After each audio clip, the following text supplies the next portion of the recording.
Hello and welcome to the Fan TV preview show. I'm Dan and I'm joined by a special guest presenter tonight. You'll know his voice from around the rink, and match night announcer Ben Pateman. Yeah, thanks Dan. Lots to look forward to tonight. We're going to look ahead toward tonight's game against the Hull Seahawks. We're going to look at all the latest DOPS and game panel review, and we've even got an interview with number 72, Richard Hartmann. In discipline news, it's been a fairly busy week for the game review panel. Ralph Sesenis picked up a point for his boarding penalty on Saturday.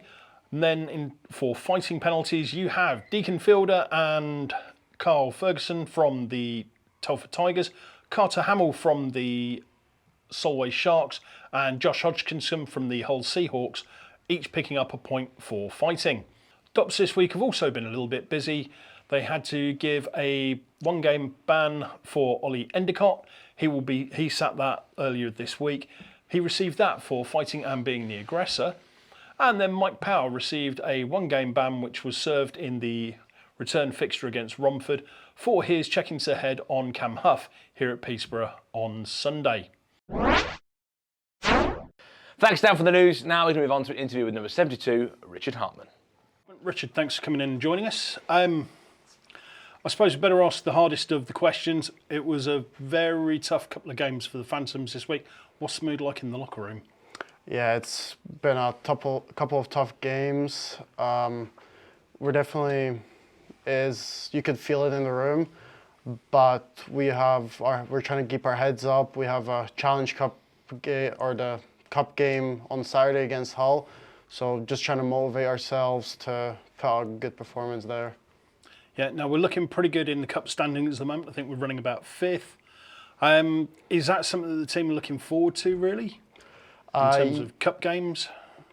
Yeah, definitely. Well, last night was definitely a disappointing loss because obviously it was a Cup game, and if we got those points, it would have definitely helped us. But we still have a great chance in the Cup, so we're going to try our very best in all the games to grab as many points as we can. Now, the next one coming up really is going to be Hull. Back here, the previous game against them was a 4-3 win for the Phantoms. Is there anything in particular you guys are looking to be doing, or is it just going to be business as usual and just grind out the win? Well, we're going to try to get the win as we can, because obviously Hull is a very tough opponent and they have a very strong two lines, very offensive. So we're just going to try chip away at them and do what we did against them the last time they were here. Now you say they've got two really good lines. We've got quite a bit of depth. Do you think that's going to be a difference really in the games, depth versus the top two? Definitely, because we can roll more lines. We definitely can match them. We just need to play smart, play hard, do the simple things, and we can definitely get that win. Cool. Richard, thank you very much. Thank you. Let's look forward to today's game against Hull Seahawks. So, Hull are currently sat 7th in the league, one place behind the Phantoms. Players to watch for Hull Seahawks are Bobby Chamberlain. He's their current top scorer with 19 points, got 12 goals, 7 assists. Now, the second highest scorer for the Seahawks is Owen Sobchak. He's also got 19 points, but he's running with 7 goals and 12 assists. Netminding wise, Jordan McLaughlin, we spoke about him a couple of weeks ago when we played Hull here, and he's doing pretty well. He's still running a 91.74 save percent. That puts him 2nd in the league on save percentage, and he's got a very respectable 2.62 goals against average. Well, when you look at Phantoms, they're coming back a bit stronger. We had a tough couple of games, but still, it's captain Luke Ferrara leading the way on 24 points already this season, 2nd in the league for all point scorers. That's including 7 goals.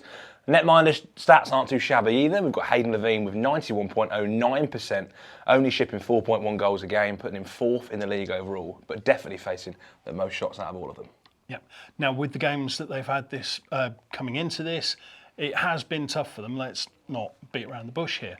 What do you think the Phantoms are going to need to do to really get on top of this? I mean, we heard from Richard earlier, but from your view, I mean, you've seen quite a few games now. What's your thoughts on? Yeah, I spent a lot of time watching the games, watching back, and obviously I went down on Wednesday with the team. I think that we're struggling to really find our feet in the second period. I think we've changed a lot from last year. We used to roll 4 lines consistently. We've changed to a 3-line team now with fourth changing. I think we are looking leggy in the second period, and I think that's coming back to bite us a little bit. But I think as the season goes on and the boys get more training in their feet and Ash gets more to grips with the team, we'll see ourselves arise, and I think we'll rise just in time to maybe squeak into the semi-finals of the Cup. Yeah. Now, we heard from, again, talking to Richard earlier, he was talking about how Hull have 2 very strong lines. The Phantoms have got 3 good lines and a 4th they can roll. Do you think that's going to make much of a difference in terms of just running them out of, running their legs out during the game? Yeah, I think Hull have got a strong. They've got a stacked top line, haven't they? Stacked 2 lines. They've got Bobby Chamberlain on his day. He's probably Elite League worthy. Emil Svek's, a slapshot king. But I think you nullify them threats. You've seen time and time again down here at Planet Ice Peterborough that if we put our best foot forward and we play aggressive, good hockey, and we play the way Tate wants them to play, then I don't see why we can't beat them there and beat them here as well. Yeah, absolutely. There's some new merchandise in at the Phantom shop. It's the new masks. You can see them here. They're £5 each. You can buy those while stocks last. They'll be available here in the shop on game days. Also, own and loans. Still some own and loans available. If you go to www.gophantoms.co.uk, you can find the link in the shop to pick up your own and loan shirts.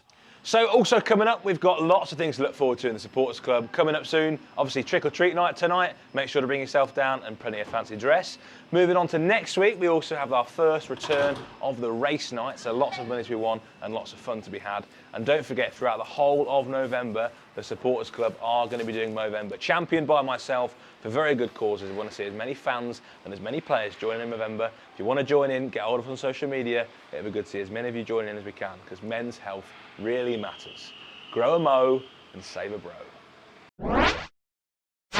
Well, there you go. That's our look forward to tonight's game against the Hull Seahawks. If you do want to come and watch that game, tickets are available on the door. If you can't make it to the rink, we do live stream the games, and you can pick up tickets for both of those at www.gophantoms.co.uk/tickets. That's the Fan TV preview show for this week. Thank you very much to our special guest presenter, Ben Pateman. Yeah, pleasure, Dan. Really appreciate it. Everyone come down again soon. If you've enjoyed tonight's show, don't forget to hit like, subscribe and the notification bell. That way you'll be kept up to date with all the Fan TV releases, including shows like this, the match highlights that come out, and post-game interviews. That's about it for this week. I've been Dan, this is Ben, if you've enjoyed the show. If you haven't enjoyed the show, I'm KK, and this is Baz. A little more hair. Good night.